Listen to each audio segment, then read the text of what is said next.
प्रणाम, नमस्कार। मैं हूं गणेश युवरकर और जीएचटीवी के इस यूट्यूब चैनल में आप सबका बहुत बहुत बहुत स्वागत है। आज की 3 खबरें जो मैं सुनाने वाला हूं, लिटरली आप सुन के हिल जाओगे, हिल जाओगे।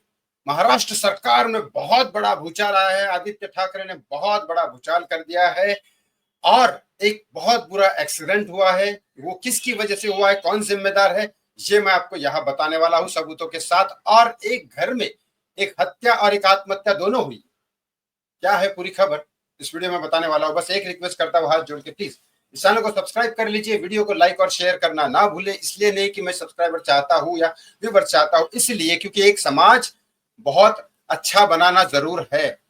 क्योंकि अगर समाज में ऐसी घटनाएं हो रही है तो ज्यादा से ज्यादा लोगों तक एक बात पहुंचाना जरूरी है कि इस घटना को कैसे रोका जाए, सामाजिक दौर पे, इमोशनल दौर पे, मेंटल दौर पे, फिजिकल दौर पे, और कानूनी व्यवस्था से कैसे रोका जाए, और किसको हम संबोधित करें, किसको हम टारगेट मतलब किसको हम पूछे। क्योंकि हम इनकम टैक्स पे करते हैं, हम वोटिंग करते हैं, इसलिए ताकि ये लोग समाज को सही तरीके से रखे, हर एक न्याय व्यवस्था बराबर रखे। तो चलिए, सबसे पहले मैं बता देता हूं कि मुंबई में एक बहुत बुरा ट्रेन एक्सीडेंट हुआ।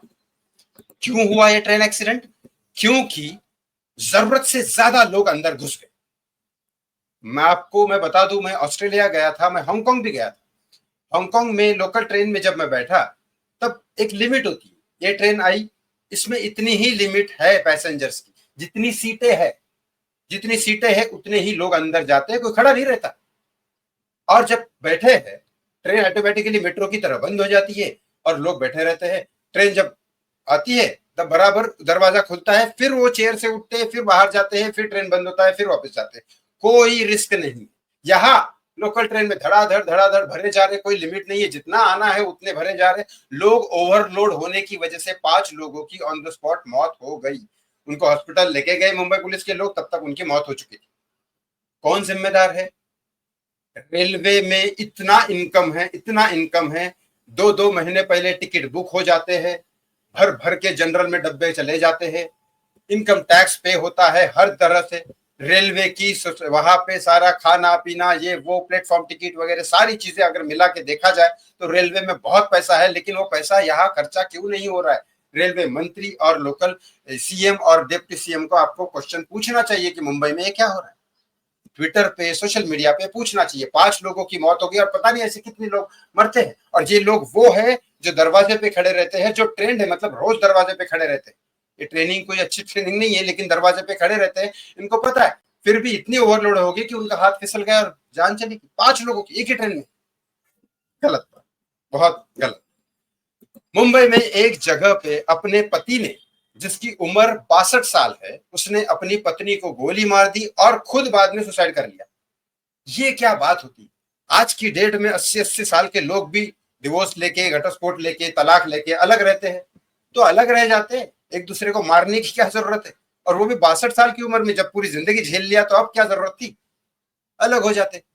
कहा जाता है कि उन दोनों में एक प्रॉब्लम था कि उनका बेटा जो था उनके साथ में रहता था, वो इंडिपेंडेंटली रहना चाहता था और वो भी उसमें तैयार थे। लेकिन इस बारे में बहस हो रही थी तो उस पति ने पता नहीं बीवी को पहले गोली मार दी और उसके मरने के पहले अपने आप को मार दी। जब अस्पताल पहुंचे तब तक दोनों मर चुके थे। तो यह हत्या और आत्महत्या दोनों हो गई। अब ये क्यों हुआ, क्या हुआ, क्यों हुआ? इसमें इमोशनल क्या चीजें थी, इसमें साइकोलॉजिकली ऐसी कोई चीजें होनी चाहिए हस्बैंड वाइफ के बीच में सिखाने के लिए, कि ताकि ऐसी चीजें ना हो। और कानूनी व्यवस्था में अगर इसके कुछ आक्षेप लेना है तो पहले जब कोई झगड़ा होता है, जब कानून में ये लोग जाते हैं, पहली बार तो पुलिस में गए होंगे कभी ना कभी, तब कानून का एक्शन लेना चाहिए था। समझदारी लेके नहीं काम करना चाहिए था कि चलो समझ जाओ, चलो। ऐसा नहीं होता। अगर सीरियस मैटर है तो सीधा सीधा उनको डिवोर्स तक पहुंचाना चाहिए था। ये भी कहीं ना कहीं जिम्मेदारी बनती है आसपास के लोगों की और सारे लोगों की। क्योंकि अगर ऐसी ऐसी सिचुएशन आने के पहले अगर तलाक होता है तो बेटर है, कम से कम जिंदा तो रहेंगे। तीसरी बात करता हूं, यस, आपको पता है बीएमसी के इलेक्शन आने वाले हैं और बीएमसी के इलेक्शन में आदित्य ठाकरे ने भूचाल कर दिया है। यस, डायरेक्टली राज ठाकरे पहले एकनाथ शिंदे से मिले, एकनाथ शिंदे के साथ कोई ना कोई तो बात की होगी उन्होंने। जब एकनाथ शिंदे नहीं माने तब ये डायरेक्ट उद्धव ठाकरे से मिले। और बीएमसी के इलेक्शन में आपको बता दूं, जब बीजेपी ने उद्धव ठाकरे को सपोर्ट किया था, जब मतलब साथ में युति थी इनकी, तब उद्धव ठाकरे जी ने बीएमसी की जब इनके हाथ में थी, तब उन्होंने बाला साहेब ठाकरे के नाम पे, स्मिता ठाकरे के नाम पे, मतलब ठाकरे परिवार के नाम पे बहुत सारी चीजें की। एम्बुलेंस वगैरह ये वो सारी चीजें की, राज ठाकरे ने भी वही किया। लेकिन ये चलते हुए आज ये दोनों भाई मिलकर ये कर रहे हैं कि मुंबई में तो बीएमसी का काम हमने किया, आपने तो कुछ नहीं किया। हालांकि सच्चाई ये है कि हिंदू हृदय सम्राट बाला साहेब ठाकरे जब ये थे उनके तो जबान पे ये टिके नहीं, इनके बेटे और इनके पोते, इन्होंने तो कांग्रेस के साथ हाथ मिला, तो बताइए इनके साथ वोट कौन करेगा। और दूसरी बात यह है कि बीएमसी के कांड में कितने सारे घोटाले इनके हैं।